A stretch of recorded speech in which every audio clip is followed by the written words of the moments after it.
नमस्कार मंडळी, welcome back to my channel Gupshup बँडेड. चला तर पाहूया श्री रामचरितमानस या पुस्तकाचा पुढचा भाग. हवे तर मी माहेरी जाऊन तिथेच आयुष्य घालवीन, परंतु जिवंतपणी सवतीची चाकरी करणार नाही. दैव ज्याला जिवंतपणी शत्रूच्या ताब्यात ठेवते त्याने जगण्यापेक्षा मरणेच चांगले. राणी दीनवाणी होऊन बरेच काही बोलली. ते ऐकल्यावर कुबडीने स्त्रीचरित्र दाखविले. ती म्हणाली, तुम्ही मनात निराश होऊन असे का म्हणता? तुमचे सुख सौभाग्य दिवसेंदिवस वाढत राहील. जिला तुमचे वाईट व्हावे अशी इच्छा आहे तिलाच हा परिणाम भोगावा लागेल. हे स्वामिनी, जेव्हापासून मी ही वाईट मसलत ऐकली आहे तेव्हापासून मला दिवसा भूक लागत नाही आणि रात्री झोपही येत नाही. मी ज्योतिषांना विचारले तेव्हा त्यांनी गणित मांडून सांगितले की भरतच राजा होईल. हे सत्य आहे. हे महाराणी, तुम्ही करणार असाल तर मी उपाय सांगते. राजा तुमच्या सेवेच्या अधीन आहेतच. कैकेयी म्हणाली, तू सांगितल्यावर मी विहिरीत उडी घेईन, पुत्र व पतींना सोडू शकेन. तू जर माझे मोठे दुःख पाहून काही सांगत आहेस तर मग मी आपल्या हितासाठी ते का करणार नाही? कुबडीने कैकेयीकडून सर्व प्रकारे कबूल करून घेतले आणि कपटरूपी सुरीला आपल्या पाषाण हृदयावर धार लावली. बळीचा पशु ज्याप्रमाणे हिरवे गवत अजानपणे खात असताना मृत्यू जाणत नाहीत, त्याप्रमाणे कैकेयीचे झाले. तिला आपल्यावर कोसळणारे दुःख कळले नाही. मंथरेच्या गोष्टी ऐकायला गोड होत्या, परंतु परिणामी भयानक होत्या. ती जणू मधात कालवून विष पाजवीत होती. दासी म्हणाली, हे स्वामिनी, तुम्ही मला एक गोष्ट सांगितली होती ती आठवते ना? तुमचे 2 वर राजांच्या जवळ अमानत ठेवलेले आहेत. आज ते राजांकडून मागून घेऊन मनाचे समाधान करून घ्या. पुत्राला राज्य आणि रामाला वनवास द्या आणि सवतीचा सर्व आनंद तुम्ही मिळवा. राजा जेव्हा रामाची शपथ घेईल तेव्हाच वर मागा.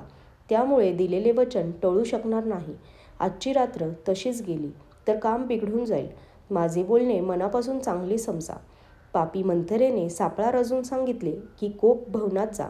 सर्व काम अत्यंत सावधगिरीने करा. राजांवर एकदम विश्वास ठेवू नका. राणीने कुबडीला प्राणाहून प्रिय समजून वारंवार तिच्या बुद्धीची वाखरणी केली आणि म्हणाली, जगात तुझ्यासारखी माझी हितकारी कोणीही नाही. मी वाहवत जात होते, तू मला आधार दिलास. जर विधात्याने उद्या माझे मनोरथ पूर्ण केले तर हे सखी मी तुला डोळ्याच्या भावलीप्रमाणे अत्यंत आवडती मानेन. अशा प्रकारे दासीला पुष्कळ आदर देत कैकेयी कोपभवनात गेली. विपत्ती हे बी होते. दासी वर्षा ऋतू होती. कैकेयीची कुबुद्धी मशागत केलेली जमीन होती. कपटरूपी पाणी मिळताच त्या बीजाला अंकुर फुटला. 2ही वर हे त्या अंकुराचे 2 पाने होती आणि शेवटी याला दुःखरूपी फळ येणार होते. कैकेयी कोपाचा वेश घेऊन कोपभवनात जाऊन झोपली. ती राज्य करीत होती पण स्वतःच्या दुष्टबुद्धीमुळे नष्ट झाली. राजमहाल व नगरामध्ये धूमधाम चालली होती. ही दुष्ट चाल कुणालाच समजली नाही. नगरातील सर्व स्त्री पुरुष आनंदित होऊन शुभमंगलचार्याचे सर्व सामान सजवीत होते. कोण आत जात होता, कोणी बाहेर जात होता. धावपळ चालली होती. राजद्वारी फार गर्दी जमत होती. श्री रामचंद्रांचे बालमित्र राजतिलकाची वार्ता ऐकून मनातून हरकून गेले होते. ते 10-5च्या गटाने श्रीरामांच्याकडे येत होते.